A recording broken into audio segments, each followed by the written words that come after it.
गसाइगाव गुबुन रायजोनिफ्राय लाबोनाय गुफुर आरो गोसोम गाबनि गेदेर यर्कशायर अमा हमदों।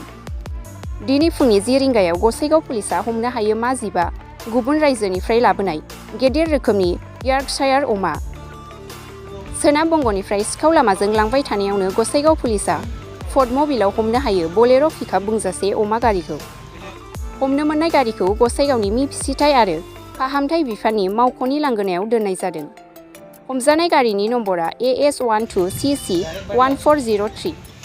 गारि सालायग्रा अनिल बसुमतारिया फोरमायनाय बायदिब्ला उदालगुरिनि सनेल बसुमतारिनि दैदेननायावनो अमा फालांगिया सोलिगासिनो दं होननानै मोनथिनाय जादों। এতিয়া আজি যিখন গাড়ী আমাৰ গোসাইগাঁও আৰক্ষী চকী পুলিচ থানাত ধৰিছে সেইখন ইয়াত 16টা গাহৰি আছে আৰু এই গাহৰিখিনি যিখিনি আনিছে তেওঁলোকৰ হাতত কোনো ডকুমেণ্টছ নাই, মানে তেওঁলোকে যে লোকেল বুলি কিবা কাগজ থাকিব লাগে, কোনো ডকুমেণ্টছ নাই আৰু পুলিচে ধৰিছে, ধৰি আমালৈ ঠিক এতিয়ালৈ হেণ্ড অভাৰ কৰা নাই, কাৰণ আমাক ৰিকুৱেশ্যন এতিয়ালৈ দিয়া নাই, মাত্ৰ আমাৰ ইয়াত ৰাখি থৈছে। এতিয়া একশ্যনটো আমি কি কৰিম, আমি আমালৈ হস্তান্তৰ কৰাৰ পিছত আমি যিখন আমাৰ SDPO ছাৰ থাকিব, আমাৰ SDO ছাৰ থাকিব, অলপ আলোচনা কৰিম, কৰাৰ পিছত কি কৰা যায় পিছতে সিদ্ধান্ত কৰা হ'ব। গাঁৱৰখিনি ইয়াত লোকেল বুলি প্ৰমাণিত হোৱা নাই, এইখিনি অলপ বাহিৰৰ পৰা আহে, লোকেল হ'লে আমি গম পাম, কিন্তু ইয়াতে লোকেলৰ কোনো ইচ্ছিন নাই। এইটো বাহিৰৰ পৰা আহিছে।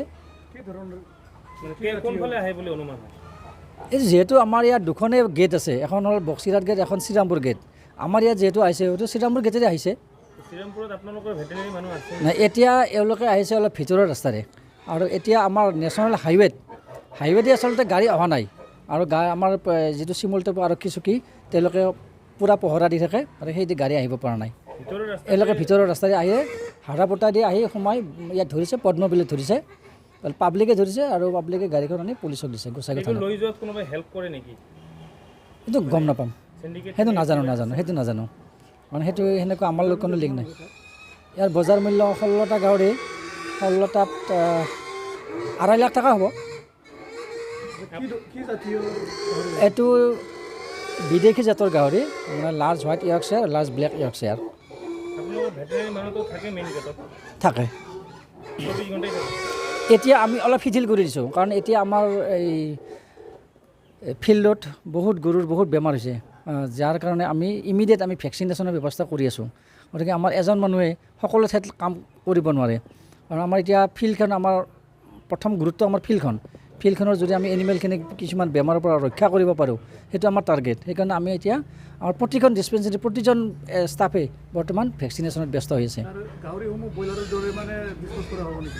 একচুৱেলি যিহেতু অসম চৰকাৰে এখন SOP দিছিলে, SOP মতে যদি তেনেকুৱাকৈ আহে তেতিয়াহ'লে কালিং কৰিব লাগে, কিন্তু গাহৰি কালিং কৰাৰ ক্ষেত্ৰত আমাৰ কিছুমান প্ৰব্লেম আহি পৰে। আমি ব্ৰইলাৰবিলাক যেনেকুৱাকৈ গাঁতত পুতিছিলোঁ, এইবিলাক আচলতে এটা নিয়মত আমি একেবাৰে মাৰিব লাগে, গাহৰিখিনিক মাৰিব লাগিব, আৰু মাৰাৰ কাৰণে আমাৰ গুৱাহাটীত টীম আছে, এইটো কাৰেণ্টত মাৰিব লাগে। আমাৰ ইয়াত সেনেকুৱা ফেচিলিটি নাই। এতিয়া কাৰেণ্টত মাৰিব গ'লে 2-3 দিন সময় ল'ব, আমি অফিচত জনাব লাগিব, তেওঁলোকে আকৌ এটা ডেট কৰিব, অন্ততঃ 6-7 দিন সময় লৈ যাব তেনেকুৱা কৰিব গ'লে। গতিকে এতিয়া সেই প্ৰচেছটো কি কৰা যায় এতিয়ালৈ মই সিদ্ধান্ত একো কৰিব পৰা নাই। মালিক এতিয়া বৰ্তমান লগত নাই, ঘৰত আছে। কি নাম মালিকৰ? চলেন কি বসুমতাৰী গড় কদিয়া, ঘৰ ওদালগুৰি। আজি কোনে ধৰিছে গাড়ীটো? এইটো কোনে ধৰিছে ক'ব নোৱাৰোঁ, আমি চিনি নাপাওঁ, আজি লাইফত ফাৰ্ষ্ট দেখা পাইছোঁ। সিহঁতক ঠিক নাই, আগতে এনেকুৱা ধৰি পিনি কিবা কৰিব পৰা আছিল নেকি সিহঁতে, আমি গম নাপাওঁ। ধৰি এতিয়া ক'ত আনিছোঁ, গোসাইগাঁও ভেটেনাৰী হস্পিটেলত আনিছে। আৰু কোনে আছে গাহৰি মালিক আৰু কোনো নাই, আমি নিজে মালিকে পইচা দিব যায়, কালেকশ্যন কৰোঁ। এনেকুৱা গৰীব মানুহ কাৰণে যা ঘূৰি পিনি খা, ঘৰ চলা বুলি আমাক পইচা দিব যায়, আমি বিচাৰোঁ এনেকুৱা।